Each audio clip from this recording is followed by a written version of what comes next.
আজকে আমরা আলোচনা করব ক্রাইডু-চ্যাট সিনড্রোম নিয়ে। ক্রাইডু-চ্যাট সিনড্রোম এটি একটি রেয়ার জেনেটিক ডিসঅর্ডার।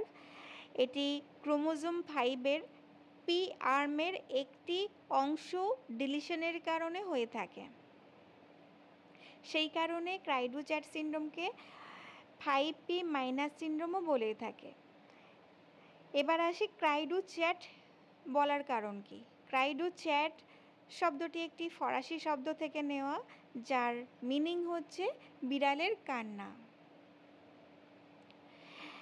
এই নামকরণের কারণ হলো এই রোগে আক্রান্ত শিশুদের ষড়যন্ত্র এবং স্নায়ুতন্ত্রের সমস্যার কারণে প্রায়ই এদের গলার যে আওয়াজ সেটা হাই ফ্রিকোয়েন্সির হয়ে থাকে। অনেক সময় এটা বিড়ালের আওয়াজের মতো শোনায়।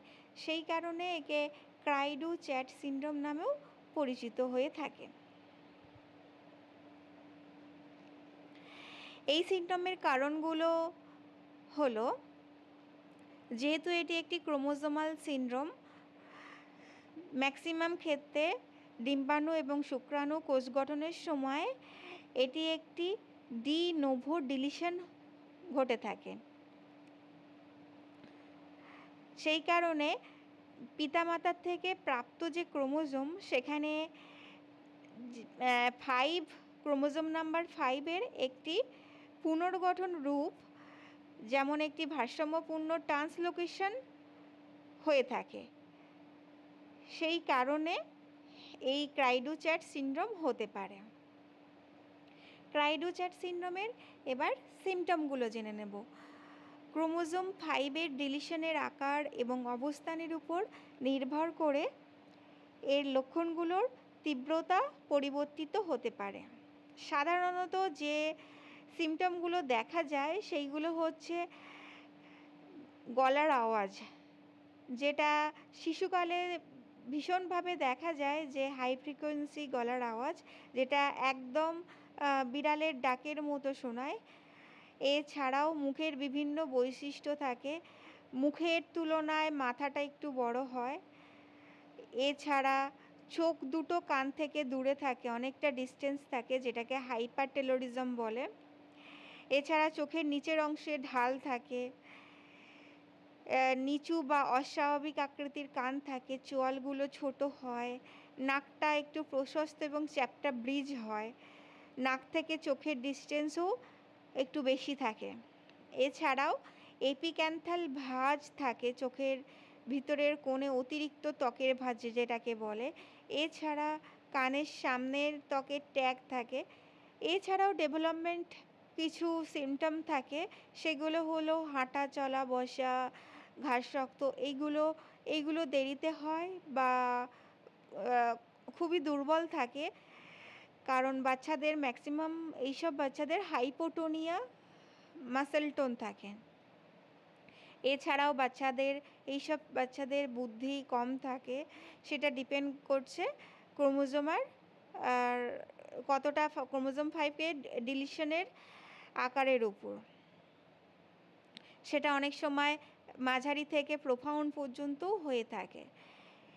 এছাড়াও বাচ্চার কথা বলার এবং খাবার চিবোনো, খাবার খাওয়া, এগুলোরও সমস্যা হয়ে থাকে। এবং এর সাথে সাথেও শারীরিক কিছু সমস্যাও থাকে, যেইগুলো হচ্ছে ওজন কম থাকে, বৃদ্ধির বিকাশ ধীরে ধীরে হয়, ভীষণই স্লো হয়। এছাড়াও খাবার খাওয়ার তো অসুবিধা থাকেই, খাবার চুষতে, গিলতে, চেবাতে, এবং মুখ থেকে লালাও অনেক সময় প্রচুর পড়ে। এছাড়াও গ্যাস্ট্রিক রিফ্লেক্সের সমস্যা থাকে, ব্রিদিং প্রবলেম অনেক সময় থাকে, হার্টের প্রবলেম থাকে, কিডনির প্রবলেম থাকে, লিভারের প্রবলেম অনেক সময় থাকে। এছাড়াও চোখের সমস্যাও থাকতে পারে। এছাড়াও আর একটা থাকে স্ক্লেরোসিস, যেটাকে মেরুদণ্ডটা অনেক সময় একটু বাঁকা থাকে। তো এছাড়া হার্নিয়া, এই বিভিন্ন ধরনের শারীরিক বিভিন্ন কমপ্লিকেশন থাকে।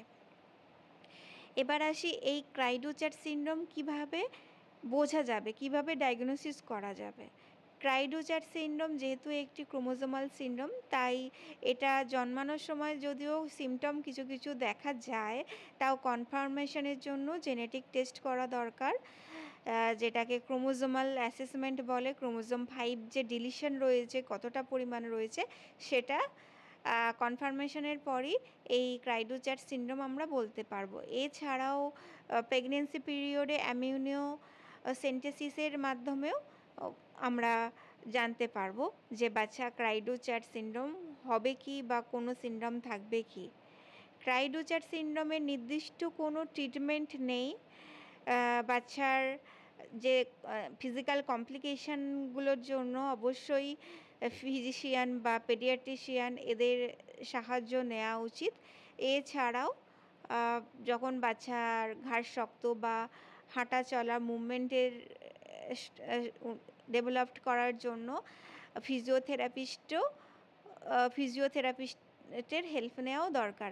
এছাড়াও বাচ্চা যেহেতু কথা বলতে পারে না, তো স্পিচ থেরাপিস্টের সাজেশন এবং বিহেভিয়ারাল কিছু অনেক সময় সমস্যা থাকে, যেহেতু এদের আইকিউ লেভেলটা অনেকটাই কম থাকে, তো সেক্ষেত্রে বিহেভিয়ারাল মডিফিকেশন থেরাপির জন্য সাইকোলজিস্ট এবং অকুপেশনাল থেরাপিস্টের হেল্প নেওয়া খুবই দরকার।